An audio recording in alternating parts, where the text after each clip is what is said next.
Good morning, Tyler. How are you today? I'm doing great. Thanks for having me, Jenna. Awesome. Welcome back to What is Your Money Really For podcast. I have Tyler Braun with us, who's the Director of Financial Planning, and we're going to ask some more financial advising based questions. So I want to talk to Tyler. He oversees a team of financial advisors, he coaches financial advisors, and I want to talk to you probably what you talk about with them. But what does it mean? And this is a broad question. What does it mean to work with a financial advisor? Like, I want the story to be told so people have a strong expectation of what they're getting into, because there's so many unknowns when you step into that first meeting or when you have that relationship. Yeah. The it can be broken down in a few different categories, Jenna. Right. So the first one and the first and foremost that I would tell every client to lead with is any advisor that you work with or you're interviewing needs to lead through education and goals-oriented planning. So Agree. the industry as a whole is full of people that are out there selling a product or talking about how they can get the latest and greatest return, and that's going to ebb and flow with market cycles. What we all need to focus on anytime you're working with an advisor is, are they educating me on how to get from Mhm. point A to point B in the most efficient way possible, right? So that can be through communication, right? So number one, an advisor needs to be able to communicate with you in a way that you understand your plan.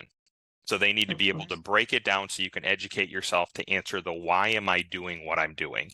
Where we see Nice. people burn out or fail when they're creating a plan is they don't understand why they're putting money in a certain bucket.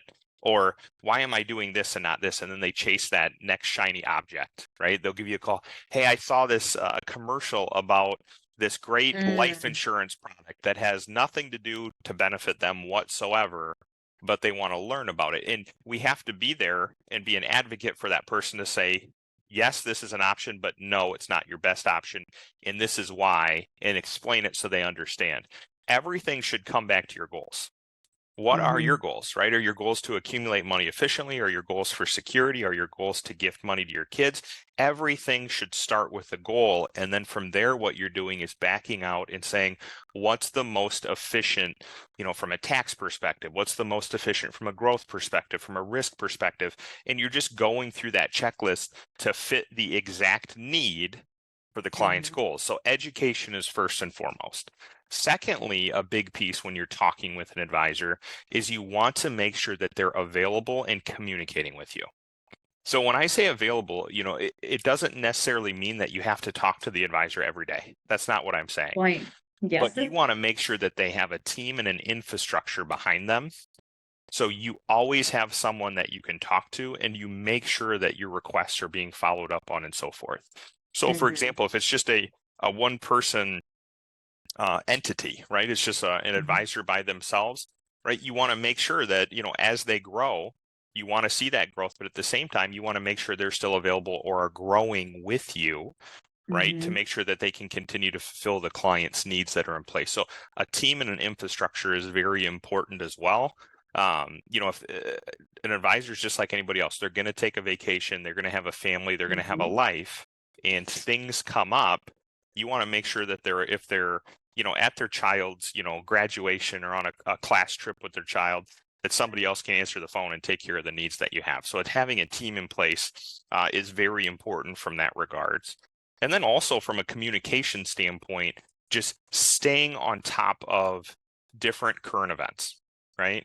And educating from that regard. So, whether it's weekly webinars or monthly webinars or just educational videos and how-tos for timing and things that are occurring in the marketplace, they should be. I always say Absolutely.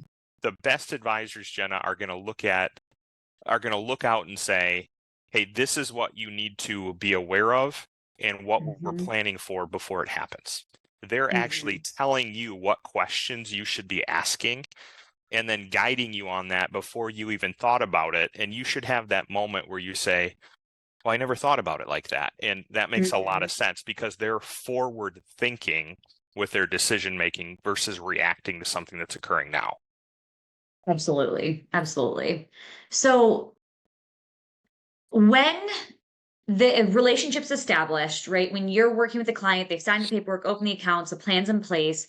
what is the next step of expectations that the client should know when working with advisor? And I know some of this is dependent on assets and things, but explain that more in depth. Yeah, so I mean, there's different factors that obviously go into like a meeting cadence or communication, right? If you're a younger individual, typically you're in the accumulation mode and you're building your wealth, right? You're building up assets. You have a different layer or facet of questions than somebody would have who's planning for distribution, who might be 65 years old and in a different phase or chapter of their life. And that comes with different complexities, different strategies, etc. So, if you're a younger individual and you've mapped out your plan and you're in that accumulation phase, right? A lot of times we call it more of the boring phase of financial planning, right? You're Mhm. set and forget. Now, when I say set and forget, your habits are created and you're building those habits, but you're still checking in and saying, hey, am I putting money in the right buckets? Have anything changed from a tax perspective? Has anything been updated? But you should not need to have as much communication with your advisor, especially if you're paying that Right. advisor to help manage your assets. Right? If you're paying Right. your advisor to manage your assets, their job is to keep their pulse on the accounts and know the economy and know where they need to be helping you place assets to take advantage of those. Yes, as an individual, you still want to look at your statements. You still want to Mhm. be able to communicate with that advisor if you have questions. But realistically, you might be meeting with that advisor once a year, right? Just as a Yeah. check-in to Mhm. say, hey, what has occurred in the last, 6 months, 9 months, 12 months? What are we looking ahead? And do we need Mhm. to adjust anything, inside of that planning piece? If you're, you know, a person who's accrued more assets, right? Yes, Mhm. you're blessed that you have more assets, but also with that becomes more complexities. And that Right. typically generates more planning, right? If you have $100,000, there's less planning that goes into it from a tax perspective, options that you Mhm. have versus someone that has $10 million. And now we're talking about estate tax issues. We're talking about, tax loss harvesting more so. We're talking about, taxable turnover and 1099s Mhm. that could be generated, all these different conversations. That's where you're really going to meet with an advisor more often. And your Mhm. plan is going to be changing quite a bit year by year, depending Sure. on either how the market reacted, how you reacted, goals that you have going forward. Okay. That's a really good point. And I think a lot of people um think that it's more of like a one-stop or it's a one-stop shop of a relationship and that type of thing. But it really is Yeah, it's very dependent or has variables associated to your situation. And I do think the younger you are at times, it's just easier to continue to meet once a year and have those touch points, right. whether it be digitally or in person. Yeah, I mean, I'll tell you, Jenna, like the clients that are right before retirement or retired, typically we see them coming in and we're meeting with them more often just because they're more reliant on the assets for Yeah. income. And tax Mhm. planning is a lot more in depth. And then also from Mhm. there, what expenses do they have coming up that we need to make sure we're covering for them? So there's a lot of Of course. planning and conversations that go in with retirees versus those that are working, right? You're only taking so many vacations when you're working, Sure. and we're setting the stage for what the future is going to look like through the accumulation. Absolutely, absolutely. Is there anything else that we need to know when working with an advisor of how that relationship would look like? And like what they honestly compare it to what they currently have. Is their advisor doing all of this? Is Right. there anything else we should be aware of? Uh, eh, it's number one, it should be an enjoyable experience to work with an advisor, right? You should feel that you get a value add out of it. It should not feel like you're pulling teeth. It should not Mhm. feel like it should not feel like you're bringing the ideas to the advisor. And if Mm, you bring the idea an idea to the advisor, they should not belittle you or make you feel small for asking that question, right? yes. If that's the Mhm. case, then you need to look elsewhere because they're not an advocate for you. They are just a Mhm. person who's saying, "Hey, this is the product you're using." We call them product pushers, right? I'll give you an Right. example. I had a client email me over the last weekend, and we had a conversation a few days ago, and he had read a book, and it's a great book. I've actually read the book as well, and it's Mhm. about tax strategies, right? And I encourage clients, read about tax strategies, ask questions, because Mhm. we can incorporate these things. And usually what's funny about that, Jen, is usually we have already incorporated those strategies in the background. They're just not Yep. aware of them. right? But that also teaches me, hey, I need to make sure I'm explaining this to you in a different way Mhm. so you have an understanding of what's occurring in the background. So Yep. he emailed me over 3 questions, and it was just about, what do you think of this? Can we do this, and is this an option in the future from a tax perspective? And we spent 15 minutes going through each bullet point, saying, hey, you are doing this. This is a great option, which we will do, but we can't do it until you retire, because then you'll be in a lower tax bracket. And then the third option just was not something that made sense for them. And after I Okay. explained it, he completely agreed. He's like, yeah, that does not make any sense for my situation.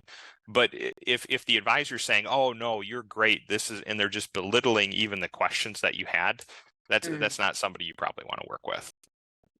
I mean, that's a good point. I think you forget about that you actually want to have the strong and trusted relationship. So, okay, I appreciate that. That's awesome. So it's good to know. So the biggest takeaways I have are making sure that the communication is educational and goals based. Love that. Absolutely enhancing the relationship through videos or webinars, utilizing a team in place, very important. Other side of it too is just understanding the expectations with working with the advisor. If you have fewer amount of assets, you probably don't need to meet with them as often, versus if you have more, there's more planning involved and taxes incorporated into it. And then I do love the aspect of just having that relationship of Hmm. friendship to a certain degree of just actually making sure your clients feel loved, significant, and secure. So I appreciate that, Tyler. Thank you. This is good. The expectations are always important because if you put the wrong story in your head, both sides are always screwed from that Yeah, they're gonna perspective. fail. What is that Yeah, what is that saying? Unset expectations leads to resentment, and you don't want resentment. You want to have that yeah. proper expectation in place always. Always. So thank you, Tyler. I appreciate that. Thank So you. have a great rest of your day.